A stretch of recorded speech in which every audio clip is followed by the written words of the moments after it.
Kamala Harris who let those kids come in and deprive Americans of a good education. Here's another big way that it matters, and this is something I know very personally. You know, my mom struggled with addiction for a very long time. And my mom got clean and sober about 10 years ago. She'll actually celebrate 10 years clean and sober in January.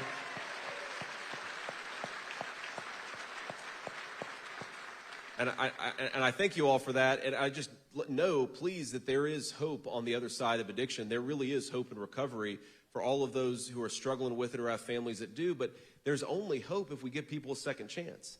One thing I really worry about is when you talk about 100,000 Americans dying of fentanyl, and the fentanyl, of course, is brought in by these Mexican drug cartels, that's 100,000 kids that never get a second chance with their mom. That's 100,000 moms and dads that never get a second chance to become clean. This is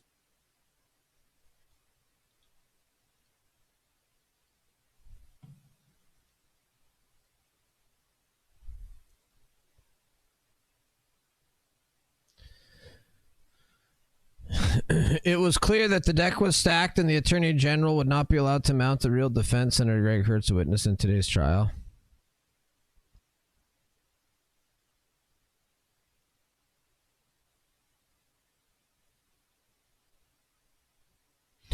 Senator Greg Hertz, Republican Polson, released the following statement today regarding the Office of Disciplinary Counsel's trial of Montana Attorney General Austin Knudsen. I'm extremely disappointed in the conduct of the special counsel and the panel at the trial today. They deliberately rejected and hid evidence highlighting the inappropriate conduct of the judicial branch that led to the Attorney General representing the legislature in the conflict. Even in my limited time in the courtroom today, it was clear that the deck was stacked and the Attorney General would not be allowed to mount the real defense. Hertz chaired the 2021 Legislative Special Select Committee on Judicial Accountability and Transparency and was a witness at today's ODC hearing. Wow, dude, that's a big deal.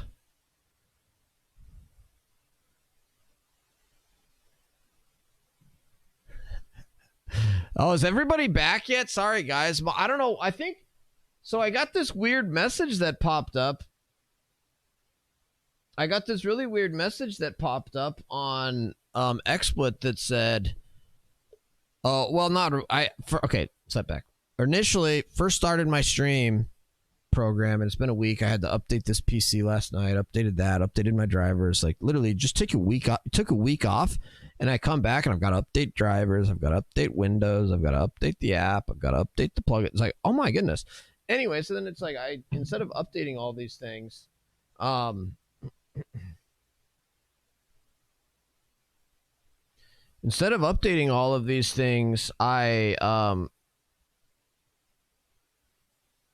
just deleted one of them. It was called local streaming. I was like, local streaming?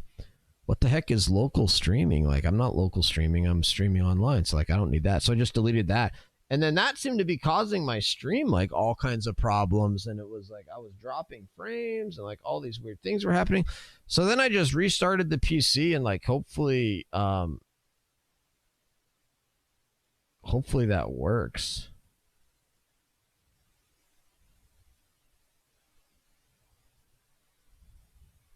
I wonder if my lawsuit's in here. Ahead on Q2, a delayed arrest.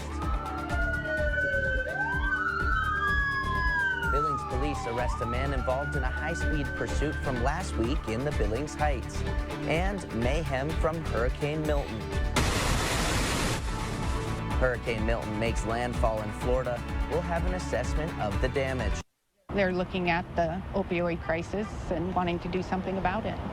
In Billings, Haley Monaco, MTN News.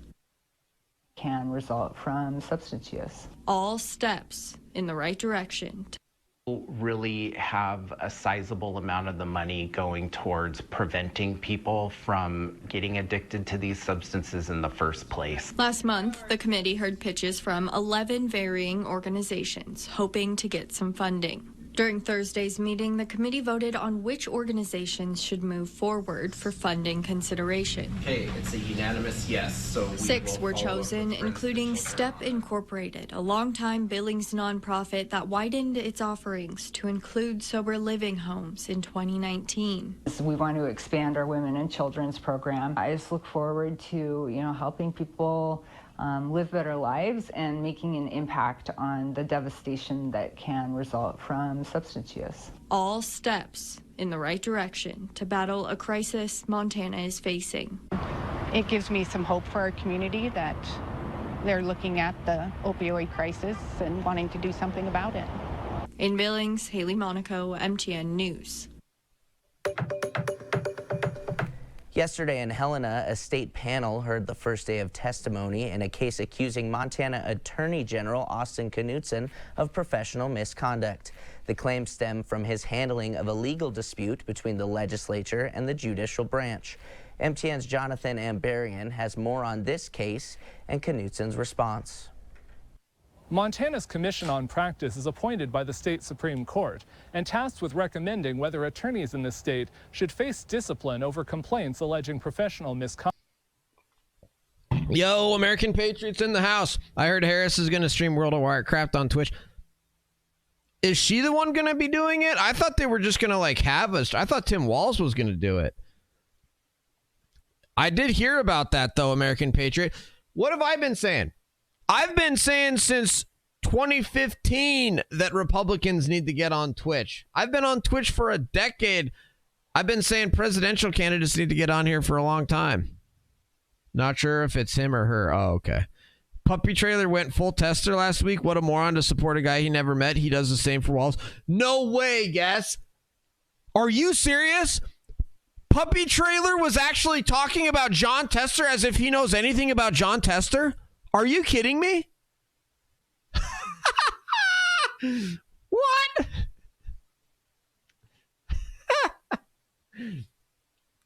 What the hell does he know about John Tester? Conduct. Oh, I wanted to wait. I guess I've still got your or I thought I did. What happened to him? What happened to that tweet? Hold on. I thought. Oh, here it is. The heck? Oh, you know what? I must have accidentally clicked off it. I still had this. I was waiting until I was back, guest, and you were here to watch this and react to it, since you had linked this. Joe Biden at it again. Nothing. He tweets out his ass. He does it for engagement farming. He does, and you can tell he's like engagement farming because of, like the way he responds to tweets a lot, and it's like, okay, I mean, I get that. I respond to tweets to try to get my name out there and stuff too. I get that, but it's like his whole thing. Like what I don't understand, like what annoys me about Doghouse Puppy Trailer. We can call him Doghouse. I'll call him Doghouse. Guess can still call him Puppy Trailer. I'll call him Doghouse. But the only thing that annoys me about Doghouse is the way he said that he was a conservative or even a Republican or at bare minimum like moderate right leaning, you know, like, and now he's like hardcore in the tank Democrat and he won't admit it. And he won't just admit it. He's still trying to claim that he's like a Republican or something. Like he's like, I don't get it. Like I don't know. I haven't actually talked to him about it. I'd like to talk to him about it. I rated him that one time and he said we'd chat about it. I was like, all right, I'm down. Have you spoken before President Trump at all? Are you kidding me?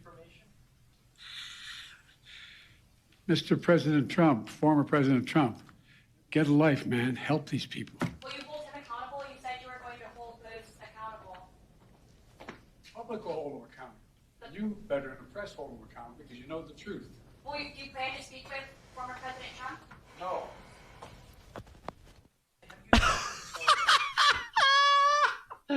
No.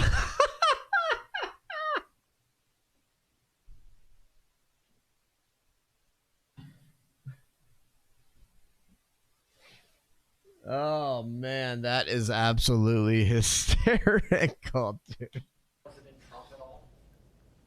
Are you kidding me? Mr. President Trump, former President Trump, get a life, man. Help these people. Will you hold him accountable? You said you were going to hold Booth accountable. Public will hold him accountable. You better than the press hold him accountable because you know the truth. Will you plan to speak with former President Trump? No. No. Too funny.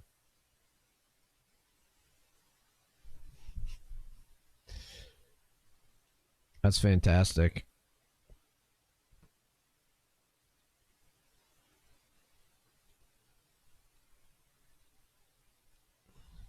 Wednesday, a commission panel took on a highly unusual and controversial case, a complaint filed against the sitting state attorney general. The Office of Disciplinary Counsel against Austin Miles Knutson. The case dates back to 2021, when the legislature issued subpoenas for internal emails from the judicial branch, seeking information on whether judges had expressed opinions on proposed bills. In the following months, the Supreme Court quashed the subpoenas, which the legislature argued overstepped their authority, and Knutson's office, defending the legislature, made several statements accusing justices of questionable conduct. Tim Strauch, representing the Office of Disciplinary Counsel, investigated a complaint about those statements and charged that Knutson had attacked the integrity of the judiciary. ODC will prove violations of each rule by clear and convincing evidence. The Attorney General's office has called the complaint meritless and a politically motivated attack. Knutson's attorneys said Wednesday that even if the panel doesn't approve of how he handled the dispute, he took all of these actions in good faith. This was high-stakes constitutional litigation and a clash between co-equal branches of government. On Wednesday afternoon, Strauch called Knutson himself to testify. He repeatedly questioned him about whether the statements at question were appropriate. This letter was disrespectful to the Montana Supreme Court, wasn't it? No. This letter was intemperate, wasn't it? No. It was contemptuous, wasn't it? Not in my opinion, no. It was insulting, wasn't it? No. Knutson later responded to a question about whether he stands by the language used. Counsel, if I'm being really honest, in hindsight, I think a lot of things could be done, could have been done different here, and probably should have been done different here. If I had this to do over, I probably would not have allowed language like this so sharp to be used, but we and our client truly felt that we were in an absolutely novel situation of constitutional emergency, and this is the language that went out. The panel's hearing is currently scheduled to go through Friday, and they're not expected to make any immediate ruling after it's completed. In Helena, Jonathan Amberian, MTN News. Dude, so they're trying to take away Austin Knutson's law license. They just had him up. Look. They had him up on the witness stand today at the disciplinary hearing. They're trying to take away his law license because he criticized the Supreme Court and said it was like, oh, and he when he was representing the legislature in 2021, he said that they wouldn't follow the Supreme Court's order quashing the subpoena for the Supreme Court's emails because it was improper and the legislature wanted them, and so they're going after his law license, try to take away his law license. Yeah, isn't that horrible? I felt bad for him. Yeah, isn't that terrible? Yeah, I hope he comes through. I know. His whole career could be ruined and stuff. That really is upsetting. Yeah. They're doing that to a lot of conservatives, lawyers all around the country and stuff too. Any lawyer that like stands up, they go after his license. Well, that sounds suspicious. Yeah. And like a big Right. Right. Yeah, not very American. Not very American at all. What about Austin Knutson? Right. Did you want to say something to me or? Oh yeah. Also, random. I made potato salad today, so if you're hungry, like later. Oh, good. Oh, okay. Well, yeah.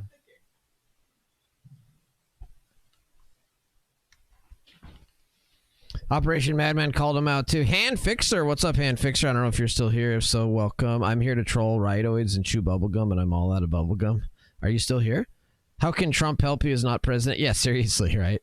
Biden's mad that his party left him. Oh, American Patriot. Biden's so mad he's basically allowing Kamala Harris to...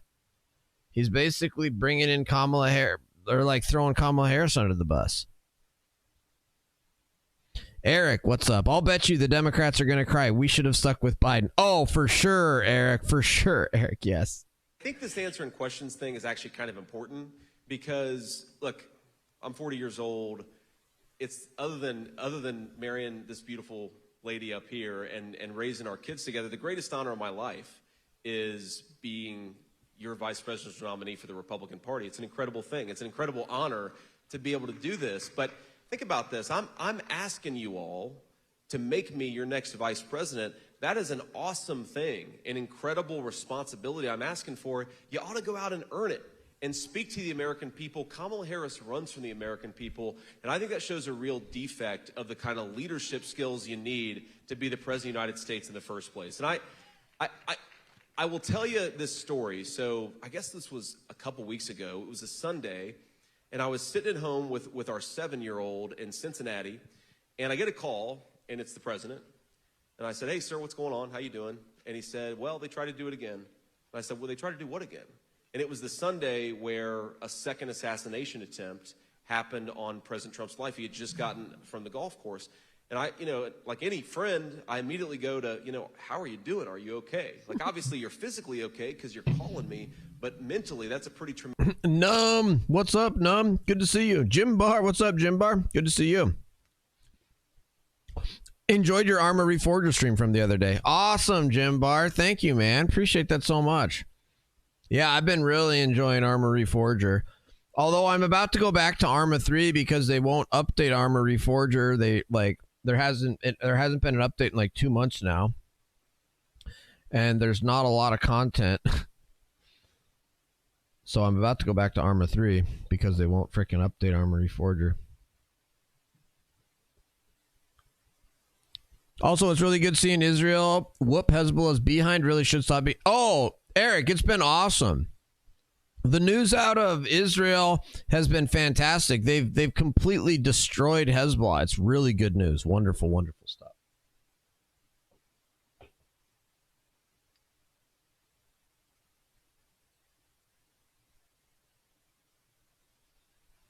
This JD Vance thing is live, happening right now, by the way. Arsenal of the United States. She is asking for literally the authority to command. Boom! Num is in the house with the primer. Thank you, Num. Appreciate the primer. 53 months. Let's go. We all should be insulted. Oh, nice, Jim Barr. By that. I think it's a disgraceful way to run a campaign, and I hope we don't reward her, and I don't think that we will.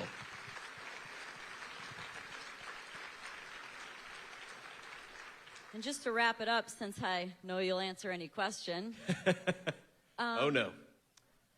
I think you could share maybe what you did with your day off that you had a couple days ago and what your special secret skill is with the American people. All right, well. And be specific. Okay, I will. Okay.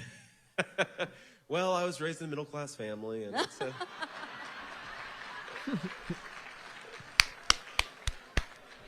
that's the Kamala Harris answer to any question.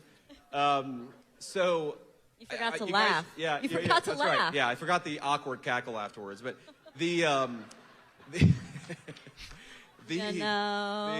okay. So I had half a day off on the campaign trail the other day, and because wow, that's disgusting, Eric. That's horrible. You'd probably be shocked to know this, that I'm a big baker. Like I really, I can, I got some bakers out there. So my 4-year-old and I, he's like my sous chef when we're baking. So we made, because I was going to, because my wife and I were on the road for a couple days. The kids are at home right now with my aunt and uncle, and then we get back late tonight. So I made them breakfast treats for 3 days in a row. And so for the first day, they had homemade cinnamon rolls. The second day, they had dulce de leche rolls. And the third day, they had chocolate chip scones. So we did all that together. And, I'm not perfect, but I do have the talent of baking. So. All right, Han Fixer, I sent you a warning for Twitch TOS violations, Han Fixer. Another Twitch TOS violations, and I will have to time you out because I have to. We don't allow Twitch TOS violations. That's the only rules for my chat is Twitch TOS. So you do another Twitch TOS violations, I'll time you out for 10 minutes, and then if you do one after that, I'll just ban you. But this is since I'm a conservative, I believe in free speech. I'm not a leftist. I'm not a Democrat. I'm not a communist or socialist or progressive or anything like that. So I don't ban people just because I disagree with their views, like those leftist Democrat types do. But I have to ban you for violating Twitch TOS. That's 100% Twitch TOS. Anti-Semitism, calling for violence against people based on their racism, bigotry, hatred. That's all against Twitch TOS, man. You can't engage in that kind of behavior.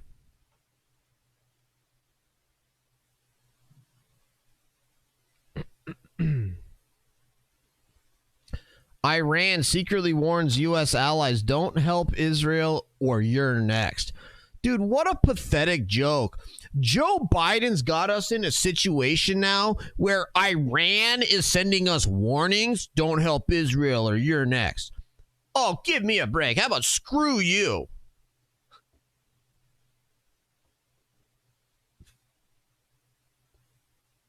Oh, you know what I was going to do is I was going to check more of the... Was that RNC Research that you had, or was it Trump War Room? RNC Research is still putting stuff out, huh? Good.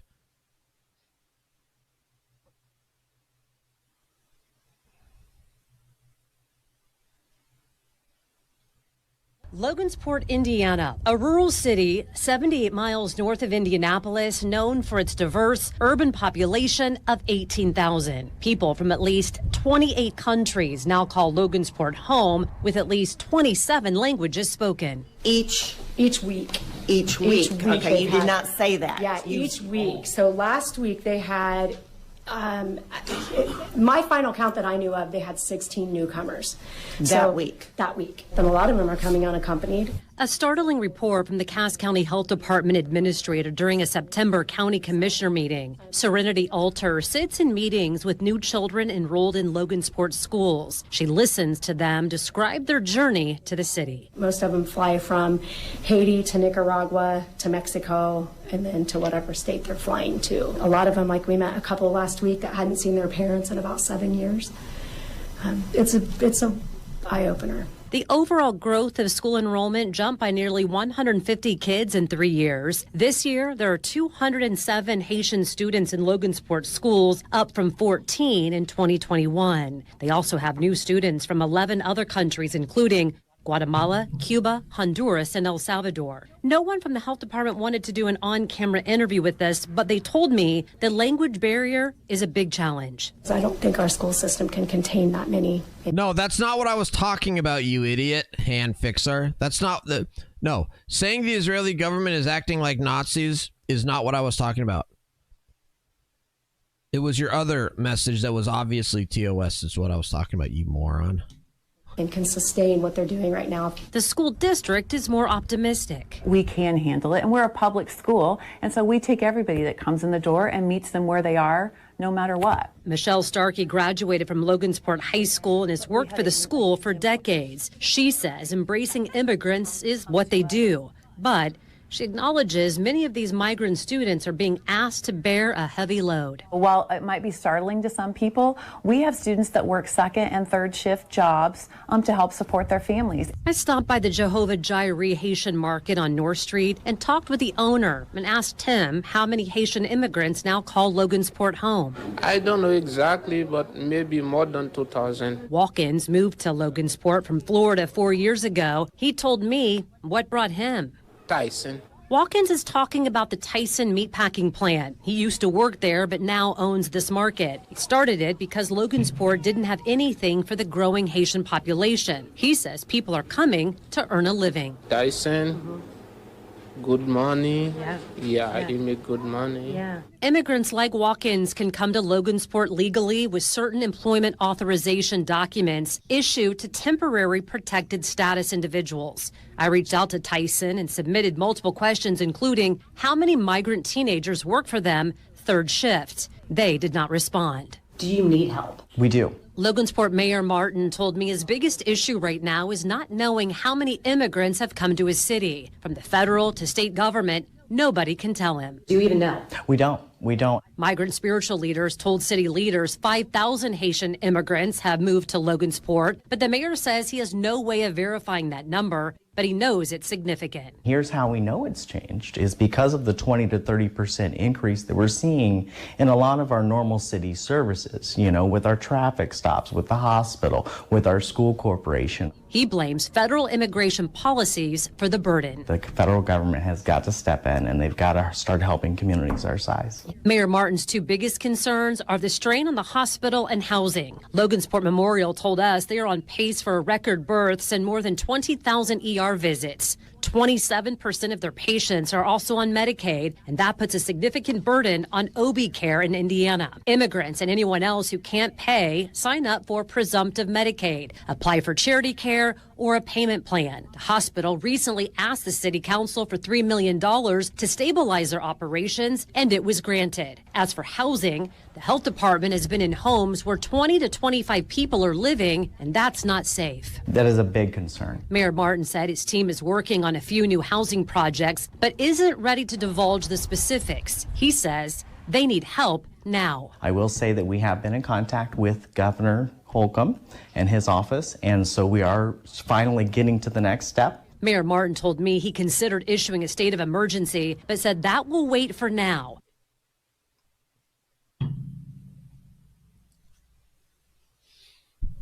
Wow. That is absolutely mind-blowing right there. Holy cow. I will keep your taxes low and your job numbers high. That's what we're going to do. We're going to have the highest job. We had the highest job numbers in history in my administration. We're going to make that look like peanuts. The theft of our companies, factories, jobs, and wealth by foreign countries is over. We are not going to allow it to happen anymore. And many of those who left will be coming back.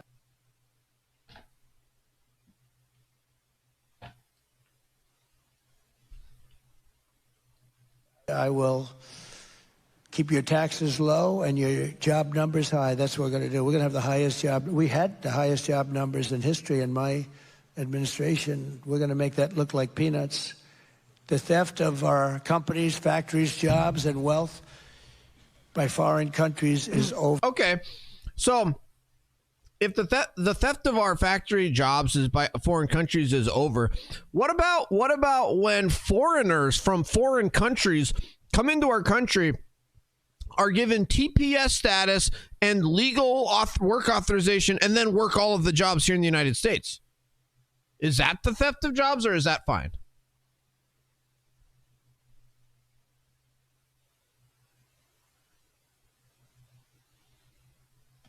Over. We are not going to allow it to happen anymore.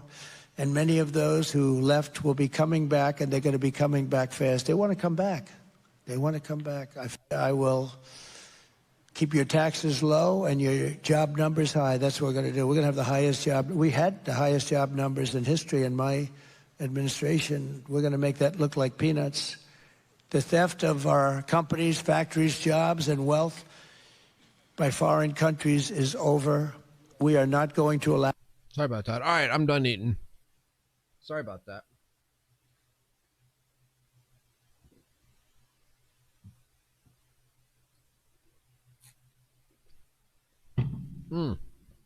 My gosh, sorry. I really should have eaten before I started streaming. By the way, you guys realize that this Han guy actually admitted that he was coming here just to troll, right? You guys recognize that you're talking to somebody who admitted they were here just to troll, like an admitted troll. Kamala's EV mandate is one of the most demented regulations that's been conceived. I mean, we have a lot of them, but this is about as bad as it gets. It'll destroy U.S. auto manufacturing immediately. It'll destroy our trucking-based supply chain, destroy our electric grid, destroy our military, destroy our roads and bridges with vehicles that are far too heavy, we can't even use them, destroy the state of Michigan, and it'll totally destroy our middle class. That's why I will not only repeal the federal mandate, I will also stop California. Oh, okay, fair enough, Eric. That's good. That's good. From imposing any state-level mandate to ban gas-powered cars and trucks. And it's very simple to solve. Vote for Trump, and the gasoline engine will be here for a long, long time. They're going to be here for a long time, and it's Yes, I love the gasoline engine. I'm so pro gasoline engine. Pro gasoline engine. Let's go. Let's keep our gasoline engines.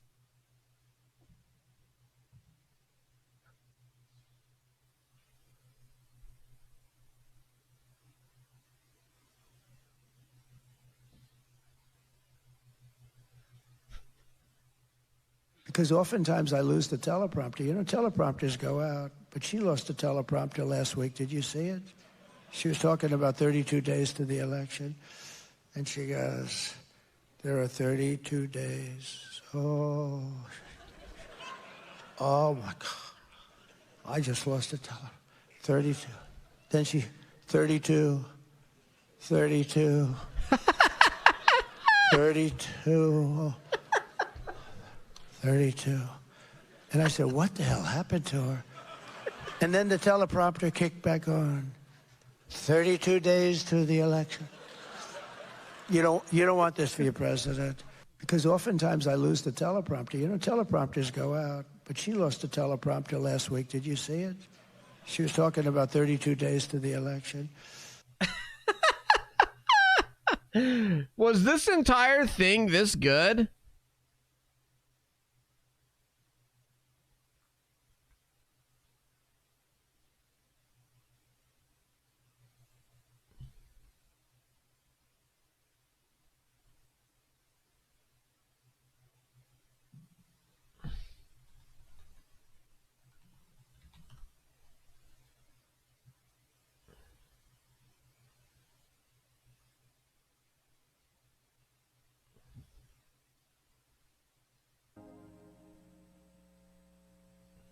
Breaking the code with guaranteed father, a big problem in our country.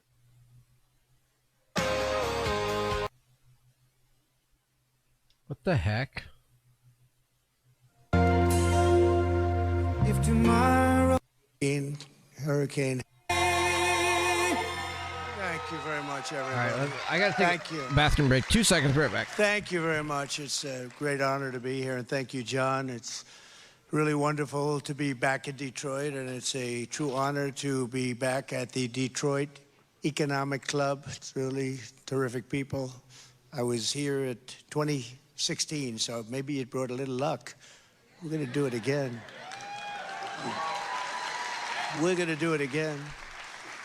Before we begin, I want to send our love to everyone affected by the hurricane. As you know, it was a rough night, and who would have thought a lot of things happening at one time? But that's just ripped through Florida and also the people of North Carolina, Georgia, Alabama, South Carolina, Florida again, and Tennessee for what they went through with Hurricane Helene. We had quite a combination. I'd like to congratulate governors of Florida, Ron DeSantis, Governor Brian Kemp of Georgia and South Carolina, Henry McMaster. They were really hit hard, and they've done really a fantastic job. The federal government, on the other hand, has not done what you're supposed to be doing, in particular with respect to North Carolina. They've let those people suffer unjustly. And we're praying for all of those who lost a house or, much more importantly, a precious loved one. And there were many, actually many in Georgia and North Carolina. Florida will rebuild and come back strong. It always does. I look forward to returning very soon. We'll be there very soon. And okay, now let's get to the reason that I'm here today. I think you're going to find some interesting things, both good and bad, but we make the bad into good. That's what we like to do. Inflation came in substantially hotter than expected last month, double what was predicted, with much of the gain coming from food prices going up, rent and housing costs going up, and car prices going up. Interest rates, as you know, are also a big factor. They're very high.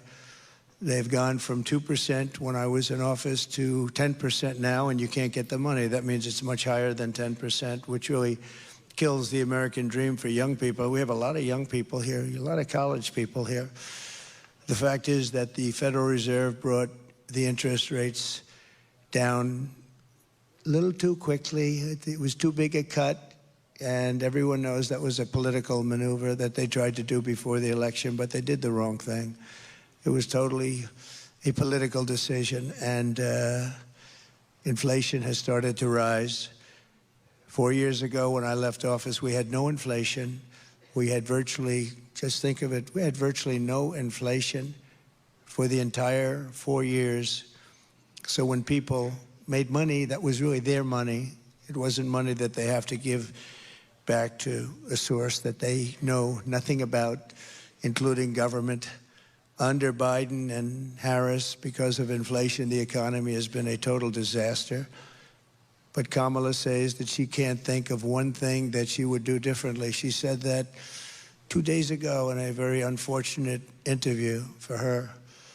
And there are many people saying, in particular, highly respected analysts like Scott Bessent, one of the top analysts on Wall Street, that the only reason that the stock market has gone up is because Donald Trump is doing very well in the polls, and it looks like he's going to win. A lot of people are saying that. Who knows? But a lot of people are saying that. The only way to end this suffering is to vote for change this November, because what we're doing as a country is very bad.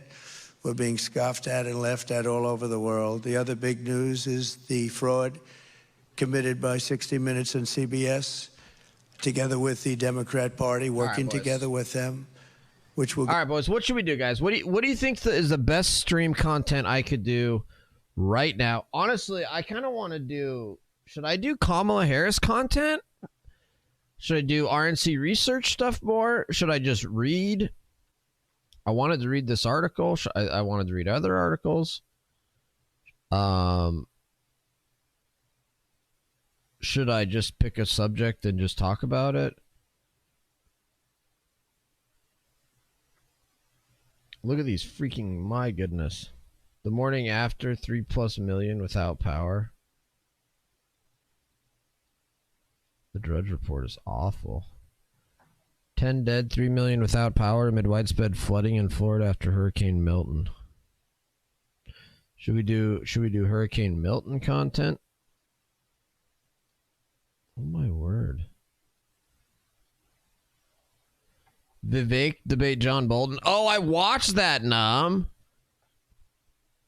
I thought Vivek really backed away from his real libertarian policy positions in that thing, Num. I thought John Bolton won. I thought Vivek basically admitted that he, like, true libertarian foreign policy ideas are nuts and he wouldn't follow them.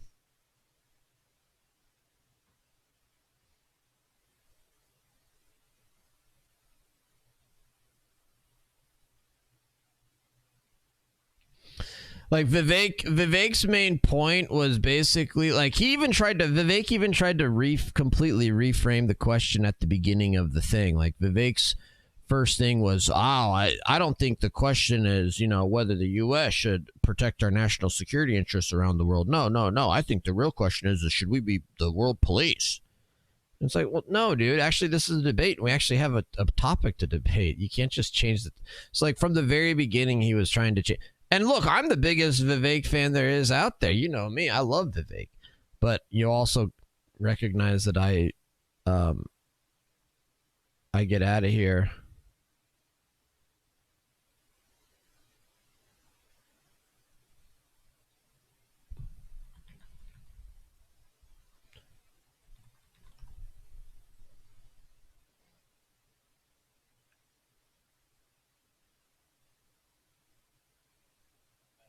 Because new polls are out and it doesn't look good for Kamala Harris.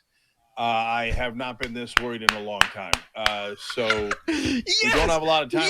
Yes. Oh, I love it. I love it so much. How happy are you guys seeing that? Oh.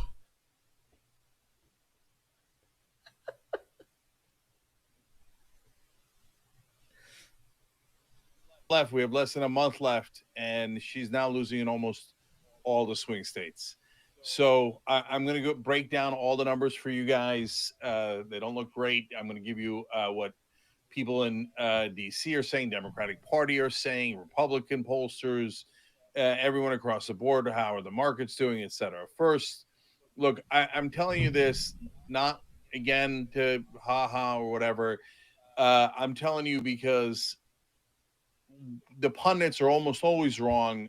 They never come back and tell you, oh, yeah, we got it wrong, et cetera. They don't tell you oftentimes ahead of time. They do Monday morning quarterback. They've, all those different things that they do wrong. The reason I tell you guys stuff ahead of time is so you can see whether I'm right or not. So you can see whether you should trust our analysis of what is reality, not what we want, but what is reality. So that's why in that context, let me tell you, 4 days ago, this weekend on October 5th, I wrote, I think Trump is going to retake the lead. Kamala started playing prevent defense with too small a lead. By having her surrogates tell everyone how pro-business she is, she accidentally gave up the mantle of the change candidate. That's what's going to decide this election. Now, she did other things wrong, too. Yeah, Trump did kind of look bad on that. Oh, nice, Eric. Nice, Eric. You got it. Let's do it. Thank you, Eric. Because new polls are out, and it doesn't look good for Kamala Harris. I have not been this worried in a long time. So we don't have a lot of time. Yes. Oh, I love it. I love it so much. How happy are you guys seeing that? All right. Let's see. Chank is the woad.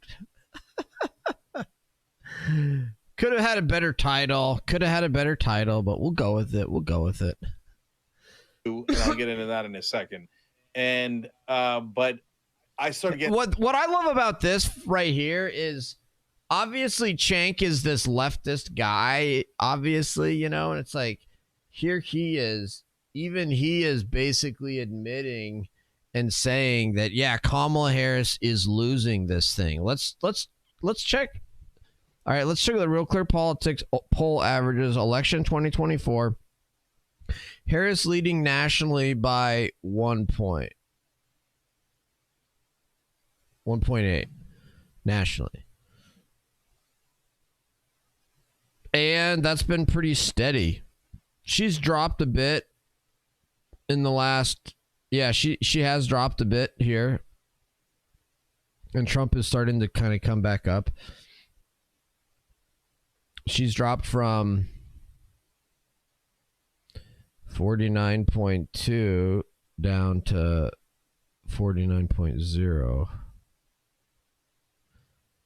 I don't know. But nationally, it's been pretty steady. But what that obviously doesn't matter. What matters is the swing states. So in the swing states,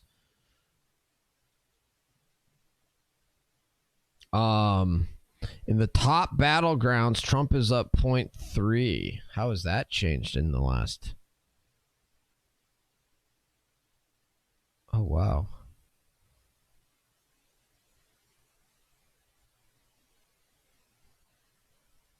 Trump has gone from up 0.1 to up 0.3. Here's all the latest polls out just yesterday. Trump up. Oh, no, these are the averages. RCP averages. Trump up 1 in Arizona. Harris up in Nevada. Harris up 0.4 in Wisconsin. Trump up in Michigan. Trump up in Pennsylvania. Trump up in North Carolina. Trump up in Georgia. Have you guys seen that's insane, dude. Is this really like Trump's got this thing in the bag, man? This is awesome.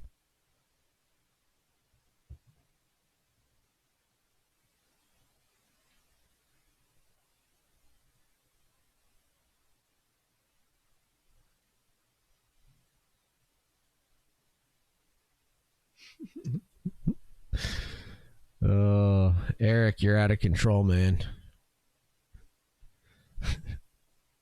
That's incredible. And then did you guys see the poll out of Montana? Have you guys seen the latest poll out of Montana, New York Times? Go back a couple of weeks, AARP. They're all showing Tim Sheehy up 7 or 8 points over John Tester. No matter what the poll is, Sheehy dominating 7 or 8 points, which is huge. Go Tim Sheehy. Go Tim Sheehy.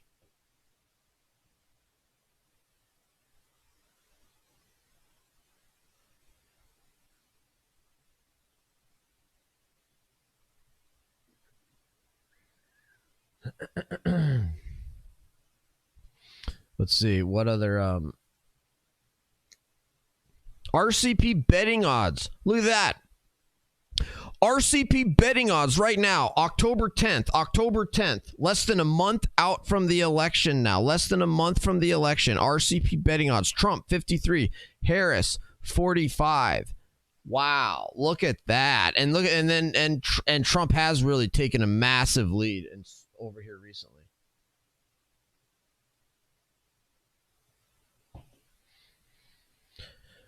If you want to look, let's go back to just this. Let's go back to just the last.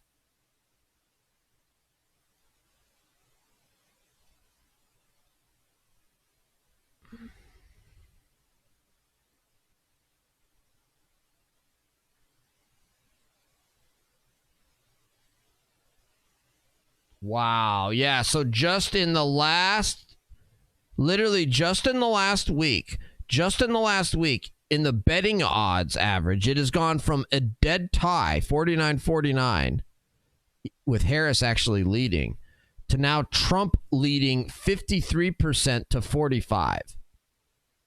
That's absolutely amazing. Just in a week, the betting odds have changed that much. This is looking really, really good for Trump, guys. But do we really? I mean, how much faith do we really put in this stuff?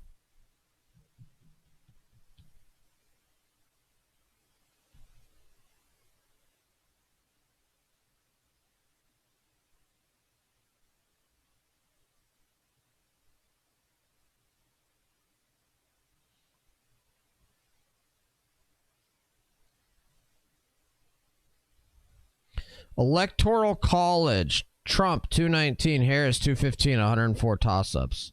No toss-up states, Trump 296, Harris 242.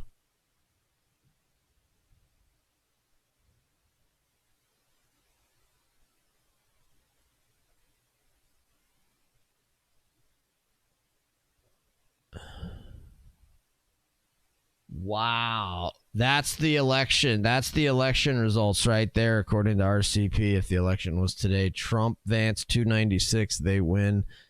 Harris, Walz, 242.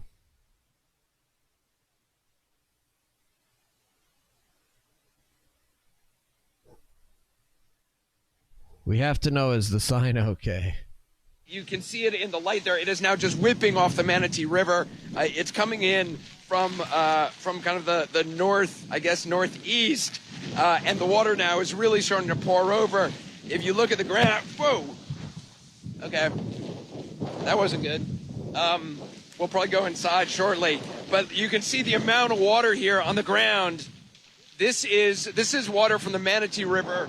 It's also water coming from the land as well.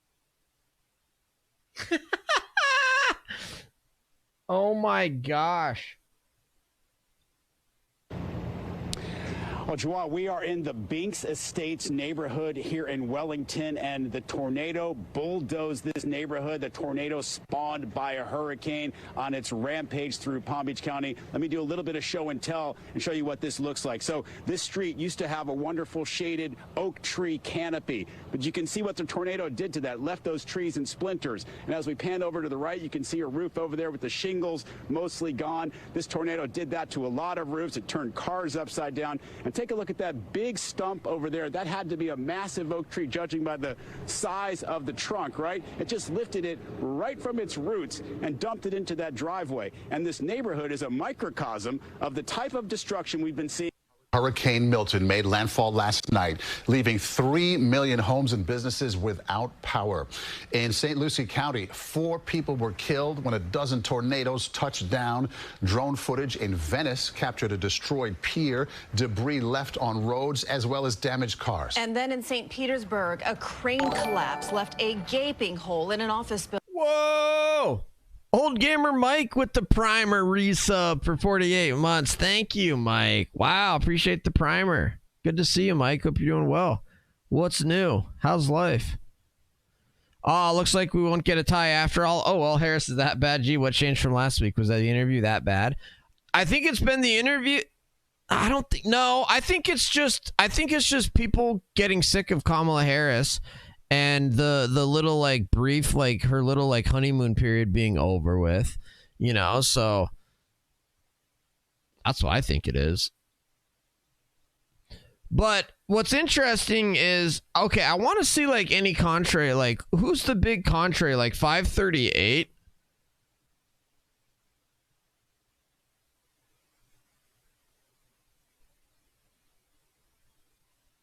Wow, dude. Look at that. Look at their recent polling average updates.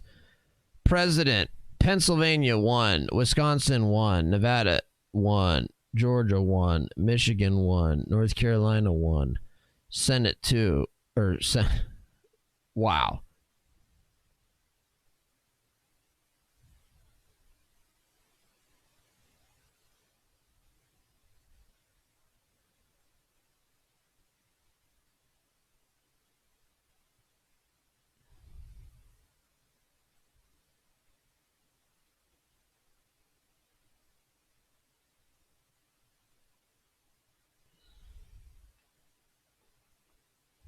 Dude, I don't even, like, what is 538? Dude, what is this? This is horrible, man. Oh, is this, like, I need to go to their main webpage. Who's heading national? So 538 has the national, why do people care about the national presidential poll? Like, it literally doesn't matter, dude. Like, ABC, wait, so 538 is now owned by ABC News? Election dashboard. What the hell is this? Trump is holding more campaign events than Harris. Trump outpaces Harris and Walz in campaign events as election day approaches. Harris media blitz marked by saying not a thing she'd do differently from Biden.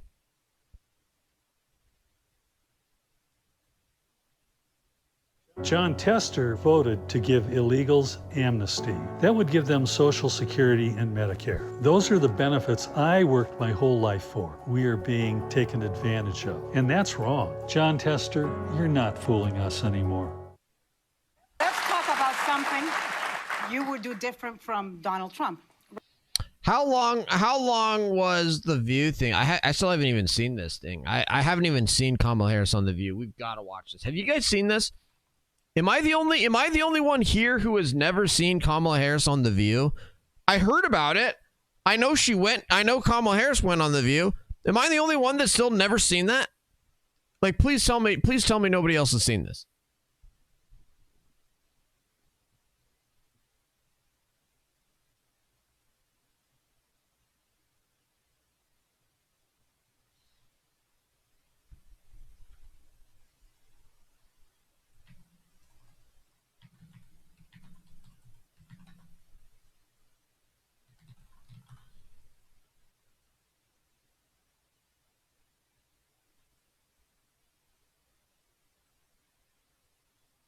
A wave of excitement she's gonna ride into. Please tell me who has seen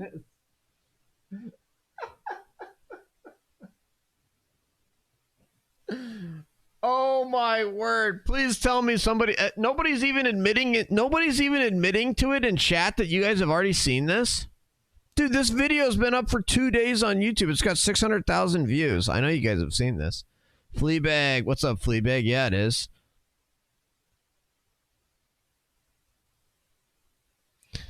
Lecture what okay. Guess. I feel so sorry for a sign. If I'm Gavin, I'm. Oh yeah, Gavin Newsom. Gavin Newsom could have potentially won this thing. Kamala Harris can't. What's The View? Who watches The View? I only want LectureFan on Twitch. Nice, Jim Bar. She faked another accent, got caught. Oh my goodness. Biden driving the bus that runs over her is hilarious. I'm voting for her. She convinced me to vote for her when she went on the sex podcast. The sex podcast. What was that about? Has anybody listened to that yet? Eric, let's go, baby. Let's go. She's igniting a wave of excitement that she hopes to ride into the White House.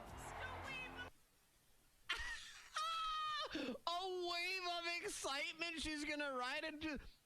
Please tell me who has seen this.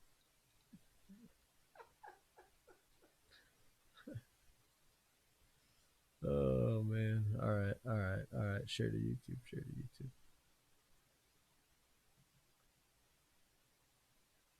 Wow. Chank is the woke already has 81 views on YouTube, Eric. Chank is the woke already has 81 views on YouTube. Not bad. Not bad. In the first 14 minutes. The first 14 minutes, already 81 views. That's pretty good. Good clip. Good clip. Watching the mainstream media carry her water is so cringe. Yes, it is. She's a woman of color, so it cancels that out in the oppressive stack.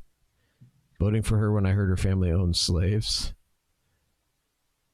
Sorry I had to take care of some business. I'm back now. Welcome back, Han. It was the title. That's why lecture. I guess. Reaper. What's up, Moon Reaper? By the way, Moon Reaper on the Noti Squad. Thanks for being here. She's absolutely cringe. She spewed lies about Trump on the Howard Stern show saying he didn't care about the U.S. military. Wow. Do you guys think these media blitzes are helping her? Do you think Kamala Harris doing all of these media appearances is helping her? She's not doing as many campaign appearances. Even 538 now admitting that Kamala Harris running way behind the Trump campaign in terms of number of campaign events. Trump just having tons and tons of campaign events and just Kamala Harris just not having them. Even 538 admitting that now. You've barely taken a breath? What are you talking about, Whoopi? She's been in the basement doing nothing.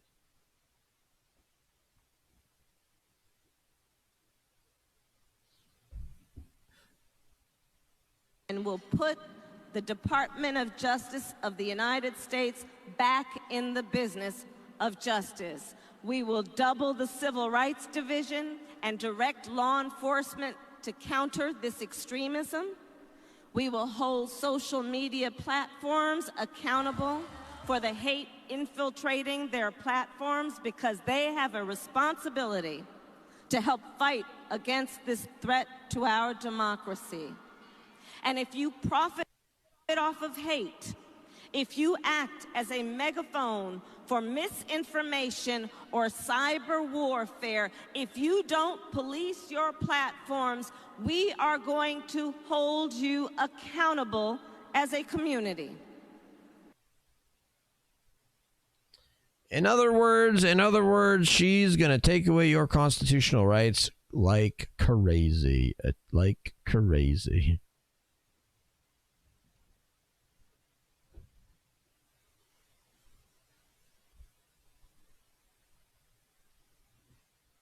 Look at that. Even Kamala Harris can't stomach the idea of what she's saying about how she's been so busy.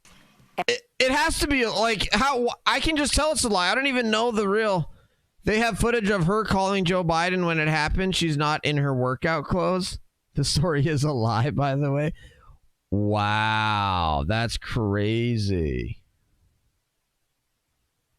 Lecture, if you need to delete my previous message with Trump in him, I understand. Increase the Patriot Act surveillance.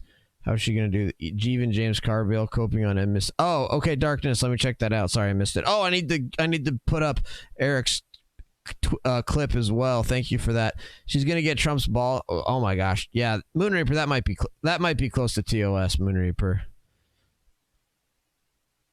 That one's TOS. We'll delete that one. Thanks for understanding, Moon Reaper, that I had to delete your message. Thanks for understanding. Is this Carville? All right, let's get some Carville.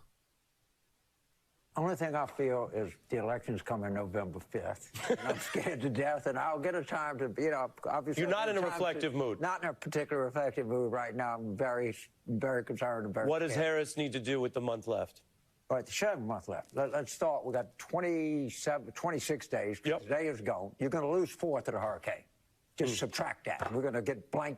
You're not going to be able to get much out for the next 4 days. So, and everything kind of shuts down to Saturday before the election. So you're really probably under 20 days that you have to really get a message out. They need to be sharp. They need to be aggressive. They need to stop answering questions and start asking questions. They're doing all this and sitting down with 60 Minutes and sitting down with Colbert and sitting down with... No matter what, if I come on your show, you're going to ask me the question. That's true. If I have a press conference, I get to ask the question. You'd like to see her do more press conferences? I'd like for her to put more things in play. Like where she's out driving out saying, what is Yeah, that's actually a really good point by Carville, saying like all Kamala can do is go and answer questions. She has yet to actually go and give an affirmative speech where she's actually saying like what she's going to do or anything like that. What an absolute great point. What a joke Kamala is. J.D. Vance talking about that Trump saved Obamacare, tried to just destroy it at every point. I would put President Obama out to make that. He's only got a 92% approval with Democrats. He only is the author, the father of 23 million people having insurance. I would have President Clinton talking, going on these local TV stations, talking about how tariffs are going to destroy the economy of Wisconsin or Michigan or anywhere else, because they have never worked. But we're just letting that go. And I think she and the whole campaign needs to be much more aggressive and much less passive than they are.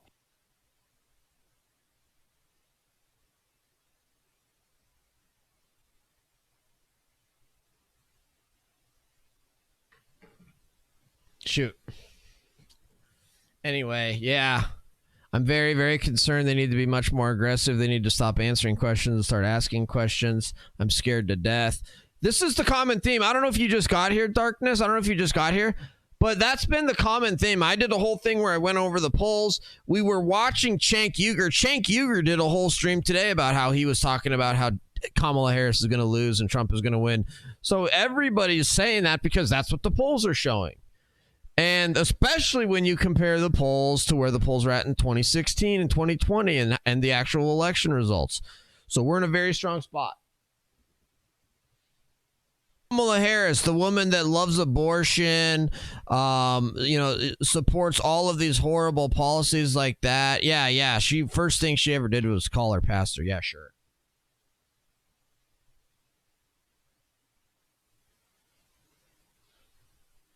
Oh, another clip. Oh, I got here. Let me focus on clips for a second. Go get your father. Thank you. All right, I got a couple of clips I need to throw up. Oh, this is just this is just YouTube. I don't need this. I do need this one.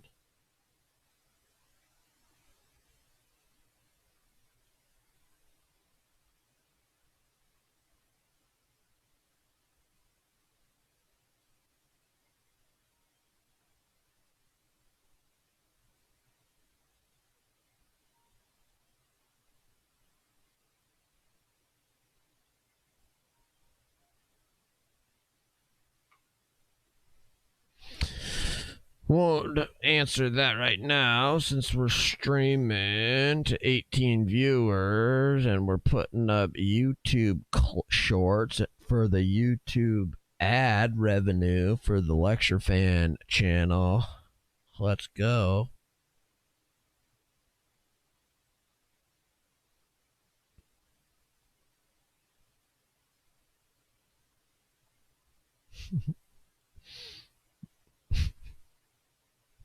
I don't even want to hear this laugh one. The LCTRfan's Kamala Harris laugh. Go get your father. I don't even want to see that one. Let's check the YouTube dashboard really quick. Really quick. Wow. Not even a problem on oh shoot, limited ad suitability on this one. Working the 50 cal Armory Forger. Limited ad rev, huh? That's too bad. These other ones, no ad problems at all either. Good.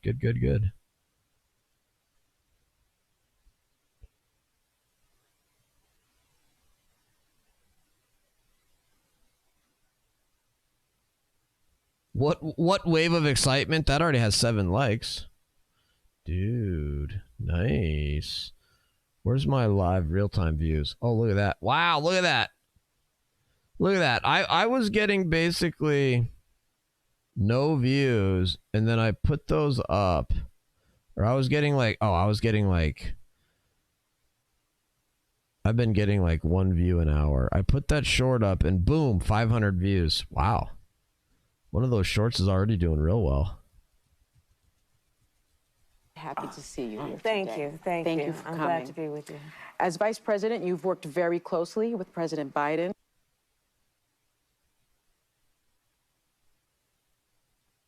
Have you spoken before President Trump at all? Are you kidding me? Mr. President Trump, former President Trump, get a life, man. Help these people. I did see it, Buckeye. It's just weird, and the way he walks out and says no as he's walking out the door.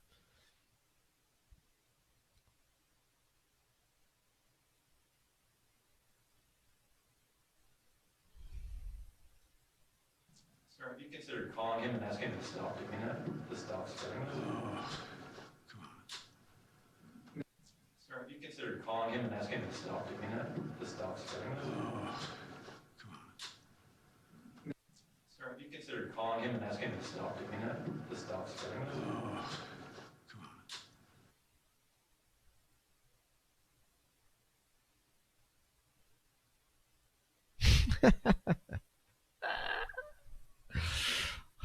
Jeez, man.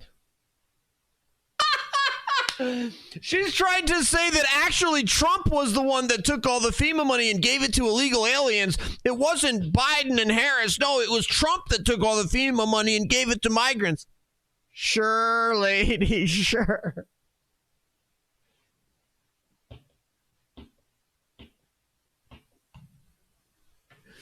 Is she talking about Ukraine? No, she's not talking about Ukraine. She's saying that Trump is claiming. Yeah, it made no sense. You had to watch it twice for this to make sense.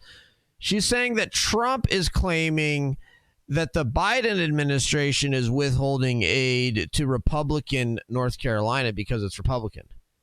And then also that Trump is lying about whatever the other thing was. The other one was about how he said that FEMA redirected it. Or no, that was the other one. No, that it was about how.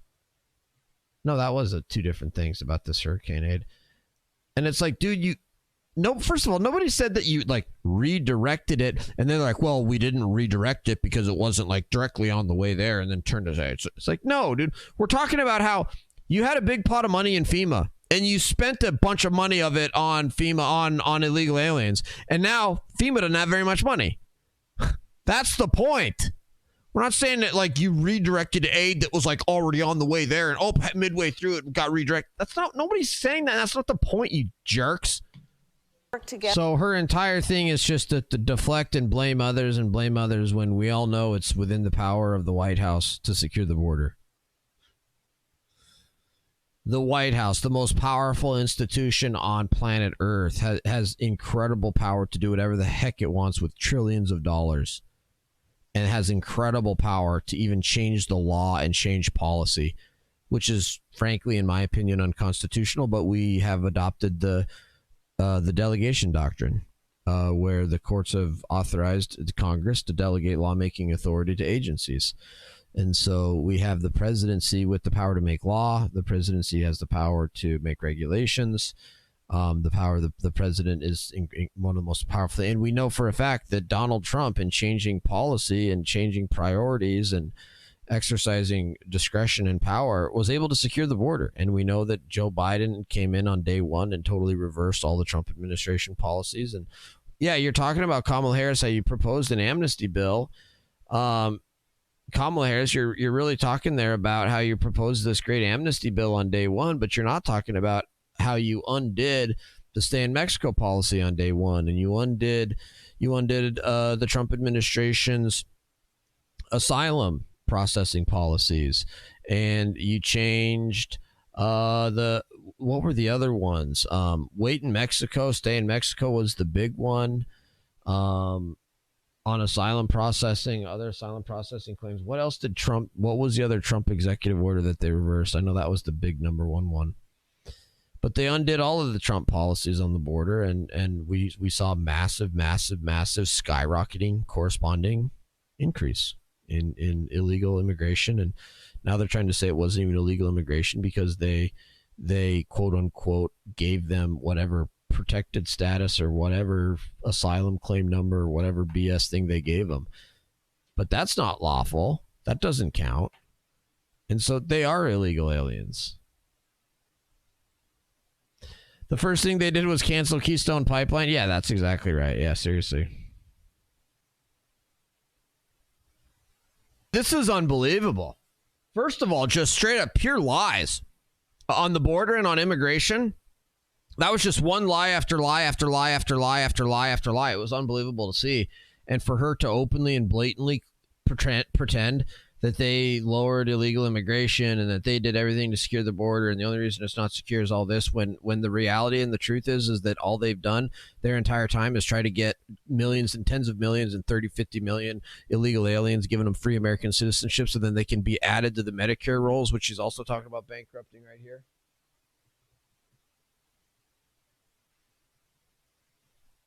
And then this Medicare thing, adding in-home health care to Medicare would bankrupt that failed entitlement program even faster than it's already going bankrupt. Seriously though, that's a bankrupt failed program. How are you going to have? And then she's saying we need to add it because in-home health care is so expensive. Well, the fact that in-home health care is so expensive is the reason we can't add it. We don't have any money. We're broke. Oh my goodness. I couldn't deal with it anymore.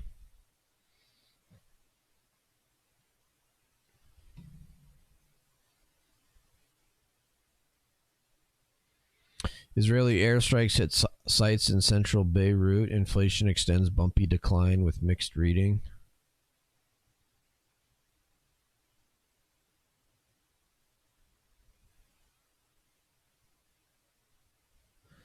Bankruptcy took down the red box machine. If only someone could take them away.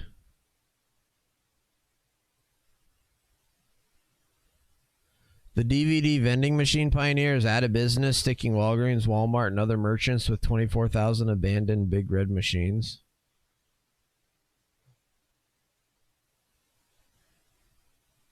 There's a red hot market for guys like Matthew Taylor, the owner of an Alabama moving company, is hired to extract the DVD dispensing machines that are taking up space and sapping resources and patience of store owners. The machines weigh as much as 890 pounds, can be environmental hazards, and sometimes require an electrician to disconnect.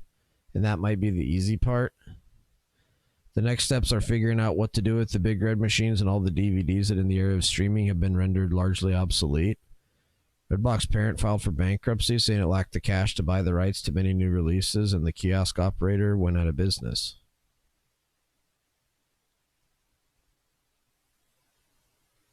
It left 24,000 movie vending machines still in the field. Some of the nation's biggest retailers were stuck holding the logistical bag.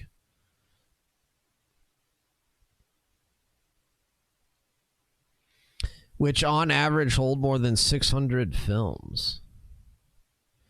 The machines interfere with remodeling plans, expose them to safety hazards and liabilities. Some kiosks are hardwired into electrical systems. Outdoor machines are bolted into the concrete foundations, contain a coolant that's supposed to be disposed of in an environmentally safe manner.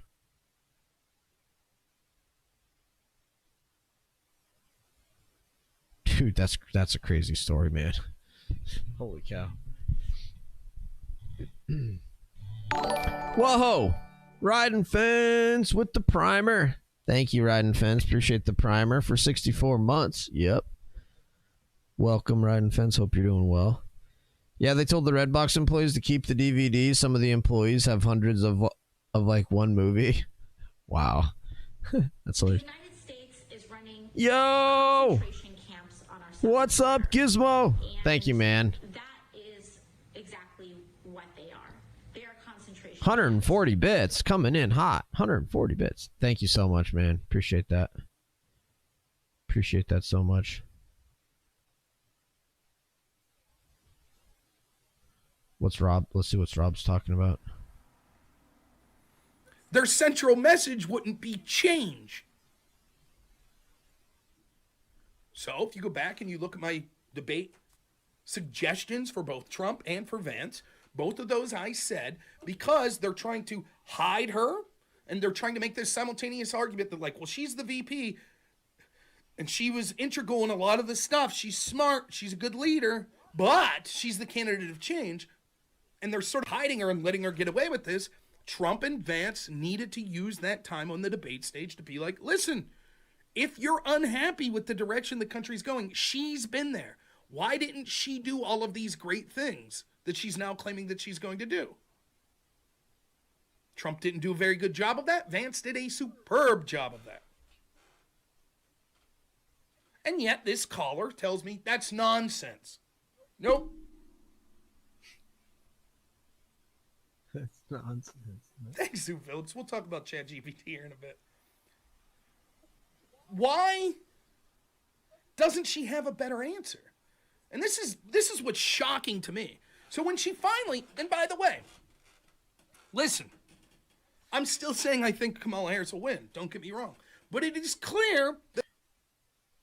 Wow, so Rob is predicting a Kamala Harris win? Wait, why is Rob predicting a Kamala Harris debate win? First of all, I also actually disagree with him on that.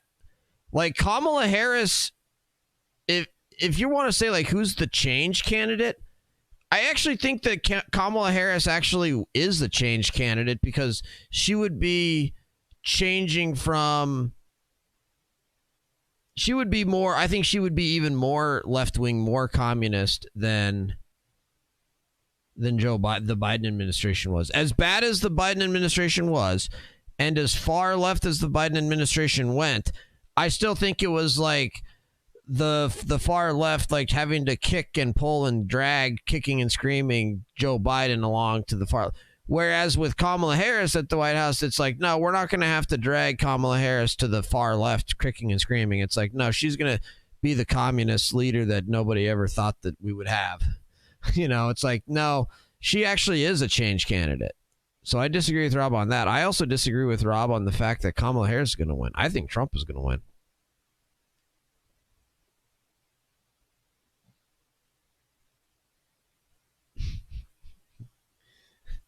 On notice with Rob GPT. Right. He got put on notice. Right. Guess, yeah. Rob is now on notice. What? And then Rob was like using ChatGPT during a debate, and people like thought that was like cheating cheating debate. It's like, no, dude. It's like people use Google during debates. Why the heck can't you use ChatGPT during a debate?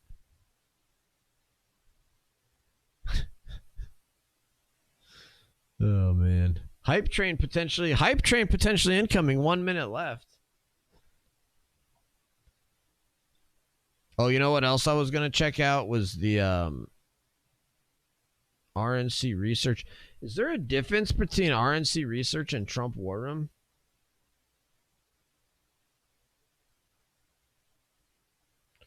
Wow, dude. Barack Obama tweeted out a video. What's this? What I cannot understand is why anybody would think that Donald Trump will shake things up in a way that is good for you, Pennsylvania. I don't understand that.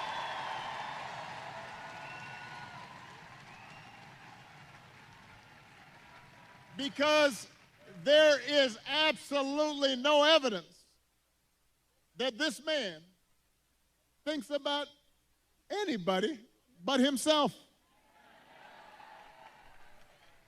No, actually, Donald Trump put in place very common sense conservative policies that did really wonderful things for our country and helped everybody out.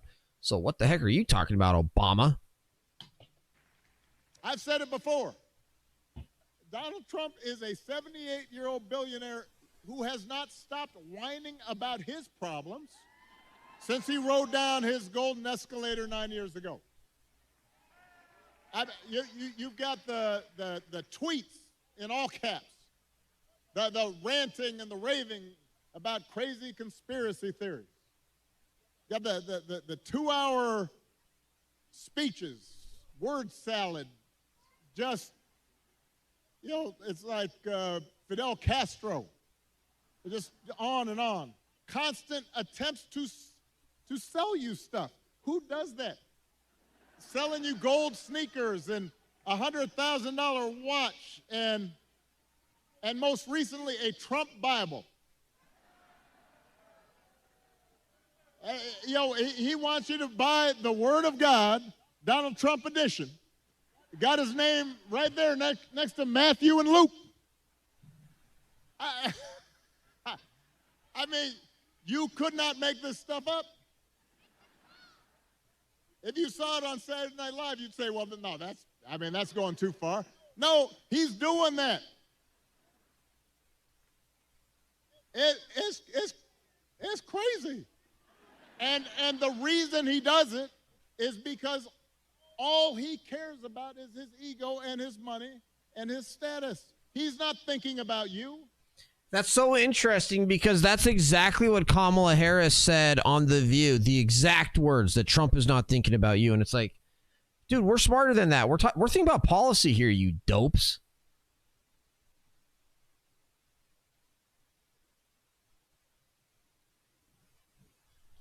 But that's a pretty, I mean, to be fair, that is like the main argument against Donald Trump. That was the most. Ooh. Oh, yes. Oh, yes. Thank you so much. Oh, my goodness. Thank you so much.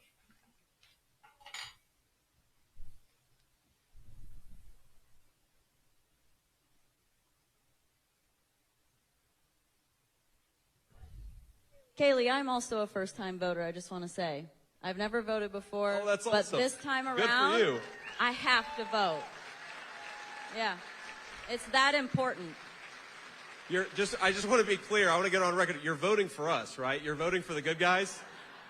1,000%. There we go.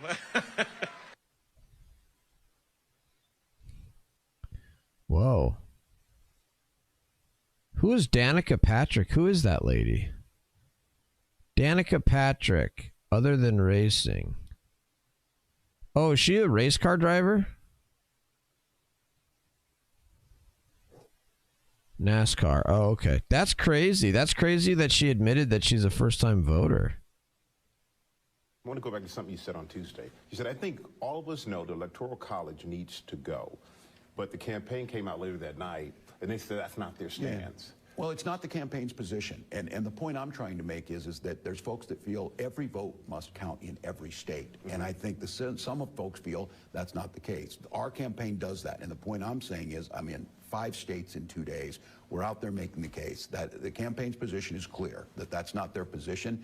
Their position and my position is to make sure that everybody understands their vote, no matter what state they're in, matters. So that's something that you... That was the most contradictory statement I've ever heard of in my life. Vice President Harris disagree on? I have spoken about it in the past, that she's been very clear on this, and the campaign, and my position is the campaign's position. I want to go back to something you said on Tuesday. So in other words, he's the opposite. Oh, thank you. So in other words, his position is the opposite of what he said it was on Tuesday. That's what he just said, basically.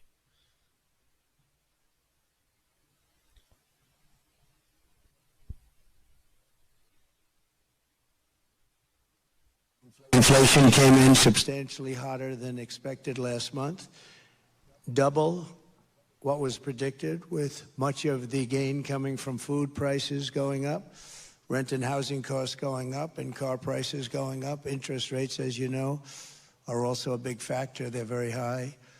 They've gone from 2% when I was in office to 10% now, and you can't get the money. That means it's much higher than 10%, which really kills the American dream for young people. We have a lot of young people here, a lot of college people here. The fact is that the Federal Reserve brought the interest rates down a little too quickly. It was too big a cut, and everyone knows that was a political maneuver that they tried to do before the election, but they did the wrong thing. It was totally a political decision, and inflation has started to rise. Inflation came in Oh my gosh. They should have fixed that before they posted that Trump war. Oh, actually, RNC Research. Oh, they're mostly just retweeting Trump War Room. NBC is reporting that he was a security guard for the CIA before he came to the U.S. and that he passed 2 rounds of vetting. Does the administration believe there was adequate vetting? So what I can say is I cannot comment on this directly because it is an active investigation. As you know, that the Department of Justice is currently moving forward with, so I'm going to be really careful. What I can say is every Afghan national who entered the U.S. was screened and vetted by intelligence, law enforcement, counterterrorism professionals, and with every new information that emerges, that individual... I don't even know what she's talking about. Vice President Harris has been asked repeatedly how she's different than President Biden, and some people think she's been tripped up by answering that. How do you think she is different than President Biden?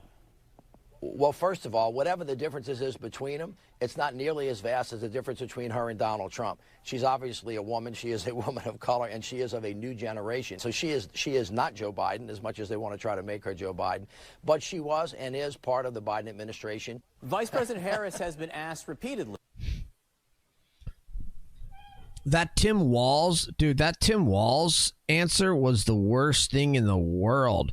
Where's the rest of the Tim Walz interview with ABC News? Dude, that was bad.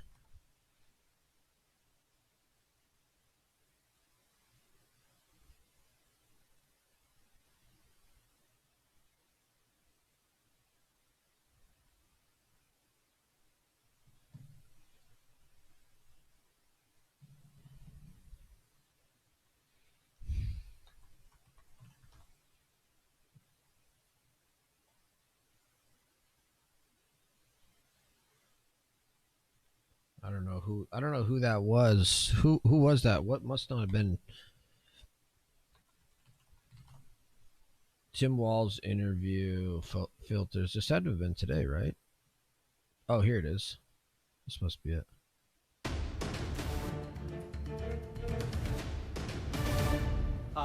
Let's go back to your. Oh no, this is not it. You talked about Putin. I did not see SNL. Putin and the news about his relationship with Trump. Where do you see the problem there? Yeah, and that was John McCain, VFW Hall with Jim McCain and of course Ruben Gallego. Look, the issue here is that the folks who serve in that hall, it's pretty clear that Vladimir Putin's not with us. And this revelation that came out about Bob Woodward's book that there's a relationship here, up to 7 calls working amongst them. And I said the thing that got me really fired up on this is, as governor during COVID, trying to protect our citizens, one of the things was getting some of this testing equipment early on was virtually impossible. And in some cases, it was sort of life and death situations. And then to hear that that Donald Trump was giving that to Vladimir Putin when the states couldn't get it, that's just not how this is supposed to work. And this continued relationship with autocrats is really, really troubling. Just go farther. What should that mean to voters? Well, I think it means you need to have a steady person who is the commander-in-chief, Kamala Harris, being able to build with our allies. Look, our allies don't trust Donald Trump. They've said that. The dictators want to saddle up to him because he's an easy mark. And folks like John Kelly, as chief of staff, a 4-star decorated general, said that he shouldn't be anywhere near the White House. He's a flawed human being. So I think you're talking about character. You're talking about national security. And that VFW hall and the work we've done, that's nonpartisan work. Those are Democrats and Republicans in there. But this issue, whether it's John McCain, Ronald Reagan, Eisenhower, this is not, the Republican Party would not be saddling up to Vladimir Putin. And I think it's a big concern. It's coming out at this point in time, which I'm glad it is. And again, as I said, as governors, it's just unconscionable that we were not getting this equipment Vladimir Putin was. Let's talk about the state of Arizona, battleground. One of the things I hear often from voters as I go around is our economy stinks. Yeah. I know you hear it, and I asked Jay Pritzker about it a week ago, and he said the message isn't getting through. Does your campaign need to change the message on the economy to reach the voters you need? I think we just keep getting at them. Look, folks know if prices go up, housing becomes more expensive, and I've talked about this. You know, it doesn't spend, spending time on that Donald Trump left a mess when he left. They want to know what we're doing right now, and I think Kamala Harris is talking about making housing more affordable. Her revelations that she put out yesterday around the idea of in-home care on Medicare and for seniors, these are the types of things I think, especially in Arizona, people care about this, the ability to have Medicare help with hearing, with vision, and then talk about those things like tax cuts going to the middle class, because Donald Trump has not put out a plan. He just complains about things, and he likes the idea that it's there. They did the analysis on it. What of all that hits home for me? I think the biggest things is making sure that we need to retarget the tax cuts to them. I think the housing pieces of it, that there's going to be an opportunity for down payment assistance. I think some of this price gouging that we saw this happen this week in Florida. Airlines all of a sudden selling tickets to get out of. So in other words, giving away money that he doesn't have. What a dirtbag.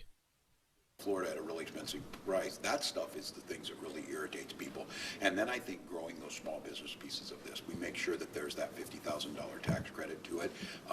Look, globally, people are seeing this. We're still seeing interest rates come down. We're seeing wages start to go up. But I've said if people are still feeling like they're pinched on this, they're still feeling pinched. And that's why you need to continue to give them this. I would ask voters, what is Donald Trump offering you in this? Because what we know is that his proposals will raise interest rates, they'll raise inflationary costs, recessionary, and they add to the national debt. This is a real plan aimed at the middle class. Let's talk about the border. There's going to be a border initiative on our ballot that asks voters whether to allow police to arrest undocumented immigrants when they come into the country. Polling shows it is going to win by a wide margin.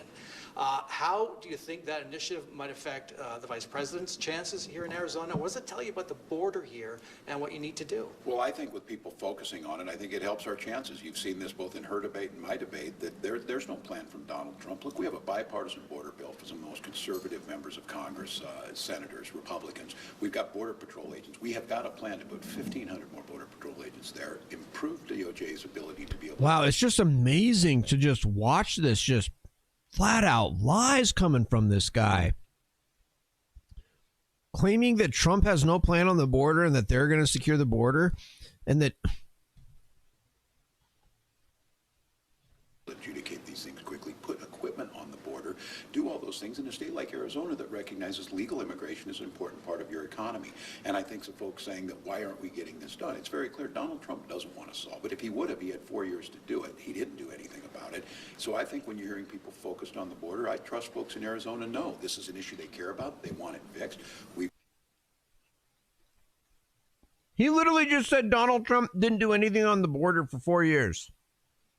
Got a bill. The vice president said she would certainly sign it. We've got bipartisan support. Donald Trump blows that thing up for his own interest. I think there's a lot of smart folks out there listening and say, look, we can talk both things about border security and about treating people decently. You don't have to demonize like we saw on the other side. You don't have to make up stories about immigrants, but they want to see something done, and I think that's there. So you think the ballot measure on our ballot that voters are likely to approve helps? Well, I think voters focusing on immigration helps, because I think what they've seen is that we're leaning into it. We're talking about what the solution is. And again, I think these folks saw it. Donald Trump wasn't doing anything about it. He certainly didn't build his wall. He didn't have Mexico pay for it. And what you're hearing from all the experts, if they're talking to the folks who know what'll make a difference here, you see it, the mayors down here know this, that look, we need to pass this. We need to put something in. That takes Congress's approval. They're ready to do it, but it takes a president ready to lead. So I think folks focusing on this, Donald Trump wants to make this like this is an idea that it's one side versus the other. He has no solution for it. And like I say, I acknowledge it, folks. This is a concern for him. It's a concern for all of us. Well, let's fix it. And that's what we're proposing. I want to ask about the hurricane. What are you hearing from the vice president? What's your own sense of how all the misinformation might affect the response in Florida? Yeah, well, that part is despicable because I know how Americans think. Americans work together. As a governor, and I co-chair the Council of Governors, which is 10 governors that work on these types of things. I've got our folks from Minnesota too. This is just unbelievable to watch. Just a complete slimeball, liar, dirtball, fool. Unbelievable. For him to literally come out and say these things about immigration is just shocking to even when you recognize how dirty these people are. To see a guy like this being that slimy, it just shocks the conscience to see somebody just bold-faced lie like that straight to the camera, straight to the microphone. This guy has zero integrity or character. Helicopters in North Carolina. We got folks who land on the ground in Florida tomorrow. These are organized. These are professionals that know how to do this. You need to listen to the folks who are out there. It starts with the locals, to the governor, to the federal, to FEMA. There was a briefing today. Once again, Donald Trump wants to make this about him. Before there was a single person on the ground and before the winds even hit, Donald Trump's putting out misinformation. What I would tell folks is go to trusted places of information. Their help is still out there. Telling people that they can't get help anymore type of things, that's just despicable. These people are in pain. The preparations ahead of time to protect them is absolutely critical, but the recovery piece is critical. And I'm telling you, this is one that Americans are united on. They want us to work together. Kamala Harris has been out there. The briefing today was televised to let people see what's going on. Listen to the local responders. I say this as a governor. This is a dangerous storm. This is a life-threatening storm. If it says evacuate at this point in time, do everything you can to protect your family, but we'll recover together. Lastly, the election. You mentioned conspiracies. They are already rife in Arizona. how concerned are you about that affecting the vote and even the results here in Arizona? Well, Americans will vote. We know that. I was just with a group of veterans at a VFW hall. This is the most sacred thing we do. It was clear, and I said, Senator Vance, I asked him a straight-up question about the election in 2020. He wouldn't answer it. That is simply false, and they're not telling the truth. Fact of the matter is, get out, cast your vote for whoever you vote for. Vote will be secure. Count them, and the winner will be announced. That's the way this works. This has always worked for nearly 250 years till Donald Trump came along. And I think now you see him spinning some of these conspiracy theories because the momentum's with us. We know this was going to be a tough fight, but we're seeing people show up. We're seeing them show up in VFW halls. We're seeing them show up across the country. They're ready to vote for a unifying president, a president who doesn't try and divide us, doesn't name call, someone who says she wants to be president for all Americans. So I feel confident we can get this done. I feel confident in the professionals who do this.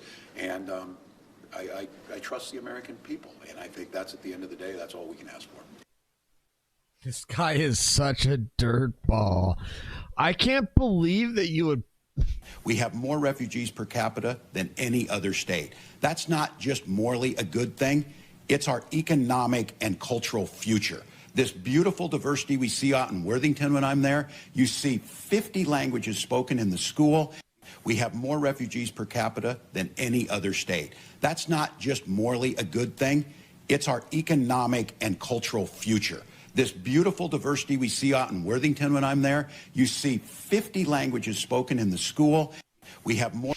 That's unbelievable, man. Oh, man. We are turning the page. Did you see her do that? Yeah. Can you do it with me? We are turning the page on Donald Trump. Yep. We are turning the page on Project 2025. And we are turning the page to a new way forward to a future where everyone can live with freedom. We are turning the page. Did you see her do that? Yeah. Can you do it? Weird. Whole thing. When the Scarlet team comes on the field, we will all stand up and cheer. To the other team we'll never yield, and we won't forget we're here. We will fight for victory and win. We will conquer every fall thing. When the Scarlet team comes on the field, we will all stand up and cheer. To the other team we'll never yield, and we won't forget we're here. We will fight for victory and win. We will conquer every fall thing. When the Scarlet. Oh my gosh.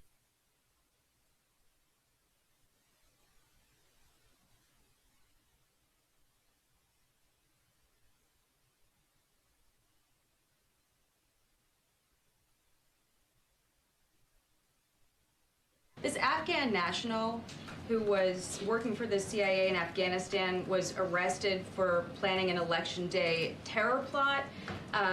He was brought to the U.S. after Afghanistan collapsed. Your agency says as part of the SIV program. The State Department is telling us he was not part of the SIV program, which had strenuous vetting. They say he was never issued an SIV or immigrant visa, and DHS paroled him into the U.S. They further expect the court document to be updated to reflect this from the DOJ side.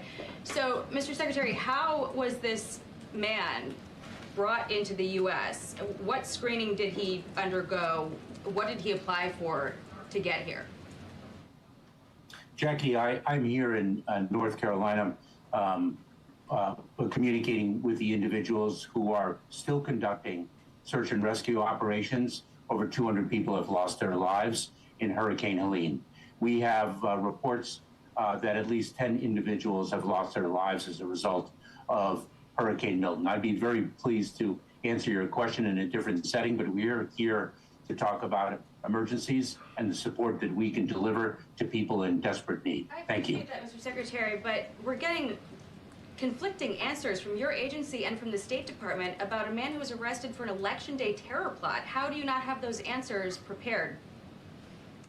Oh, Jackie, that's not what I said. What I said is I'd be pleased to discuss this issue at a different time, but I am here to speak about disasters that have impacted people's lives in real time, and that is the subject that I am addressing today. Mr. Secretary, can you assure people that appropriate steps have been taken to secure the country against these kinds of threats? Because the outstanding question is whether this man was radicalized before the U.S. government brought him here or afterward. And people should be concerned about that. Jackie, your persistence in questioning can be matched by my persistence in answers. All right, we're going to go.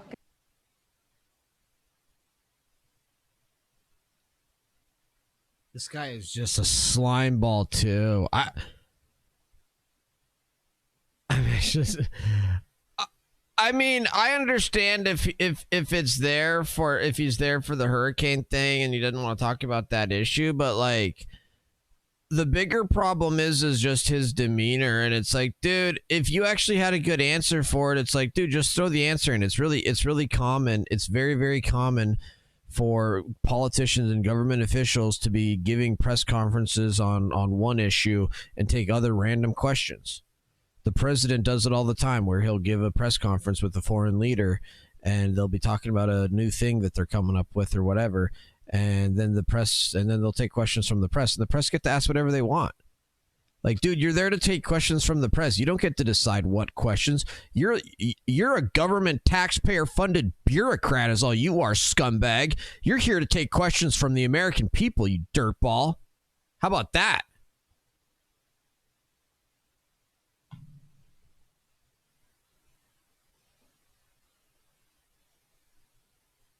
All right, let's take a look at CPI. Comes in a little bit hotter than anticipated, up 0.2%, same as last month. Forecast was for 0.1.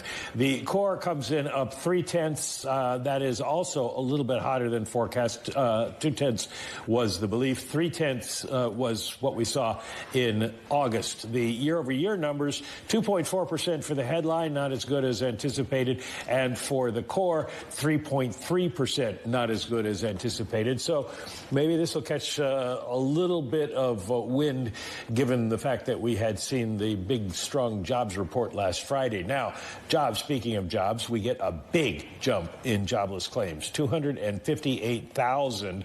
Now, that's up from 225 the month before. So you're trying to tell me, so this is so ridiculous. It's like, okay, so you're trying to tell me that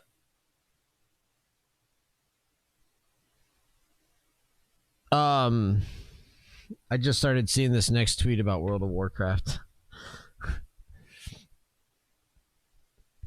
But it's like, you're telling me the economy created all these huge number of jobs, and meanwhile inflation is still going up and jobless claims are skyrocketing? Why are so many people filing unemployment if we're creating so many jobs?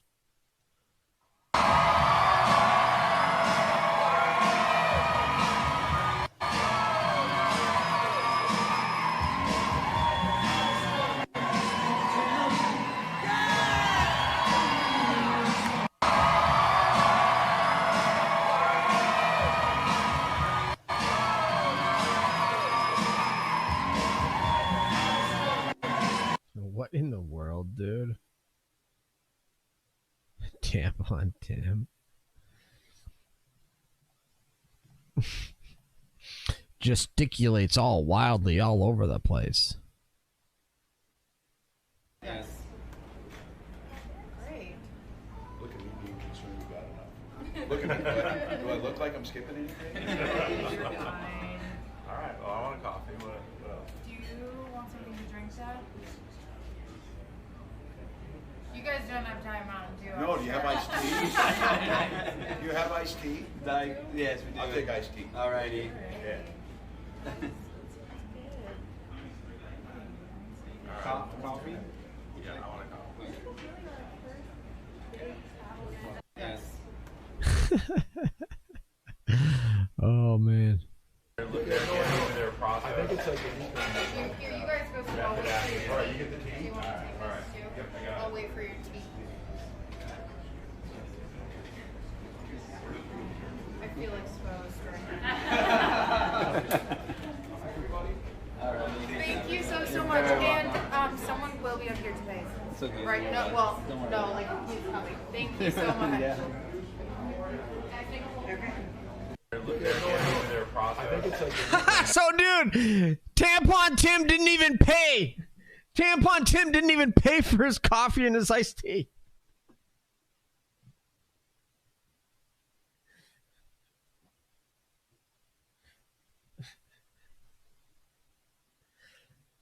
Oh, man.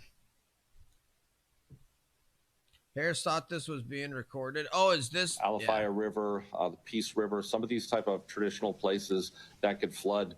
We really got to watch those areas and those communities. So it takes quite a while for that water to drain. Thank you very much. Hey, Ken, I have a question for you. You mentioned words matter, and I know there's a lot of media following this briefing. So there have been, we've gone from a Cat 5 to a Cat 4, and the language that a lot of folks have been using is downgrade. But it sounds like you're cautioning us that that may communicate a sense that the danger is lessened when in fact it's Alafaya River, the Peace River, some of these type of traditional places that could flood. Awkward. I hate seeing awkward stuff like that. Oh, wait. Who linked this one? Or...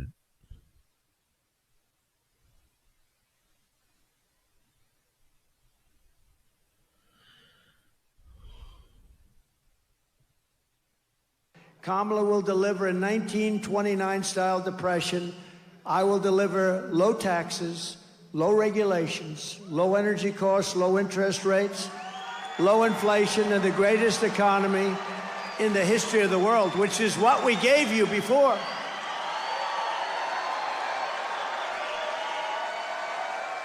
We will pass large tax cuts for workers, and we will have no tax on tips, no tax on overtime, and no tax on Social Security benefits for our great seniors.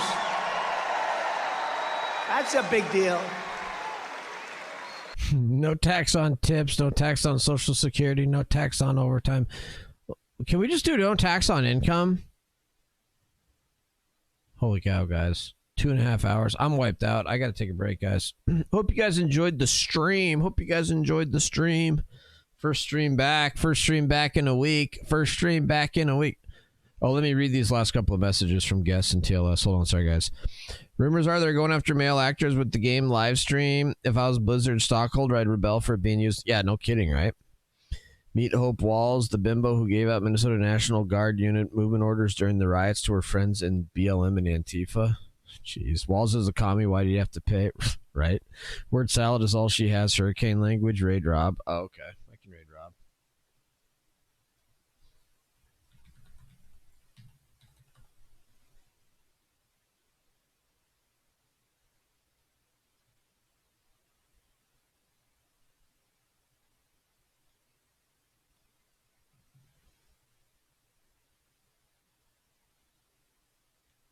Dude, why is Twitch is not even like showing me Rob's stream as like one of the main streams? Like, why? Like, I would want to watch that stream more than anything.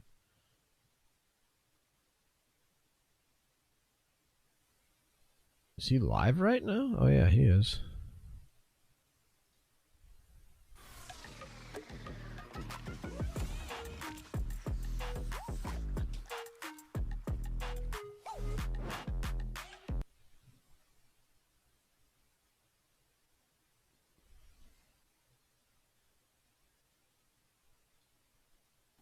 Font that you can barely see. That was receipts that we took, the last receipt we could find for when Trump was in office, to current. Thanks so much, Lecture Fan. Really appreciate it, man. Hope everything's going great. Lecture Fan, I saw, put that he stopped streaming for a week and the Harris campaign sort of vomited all over himself. So I love listening to Lecture Fan, but maybe we should all be fundraising to give Lecture Fan like the next month off, because if we're superstitious, we'd say the less Lecture Fan streams, the more the Harris campaign implodes on itself. Just kidding. I love listening to Lecture Fan. You guys should subscribe. Those of you on YouTube, if you don't go to Twitch very often, Lecture Fan is sort of the original conservative streamer on Twitch, which is a cesspool of degenerate lefties. So to see someone trailblazing going on that platform, I think is very cool. I've always respected Lecture Fan for that. But what I was saying is, so you can see from here, like, we just took the receipts of 90% lean ground beef,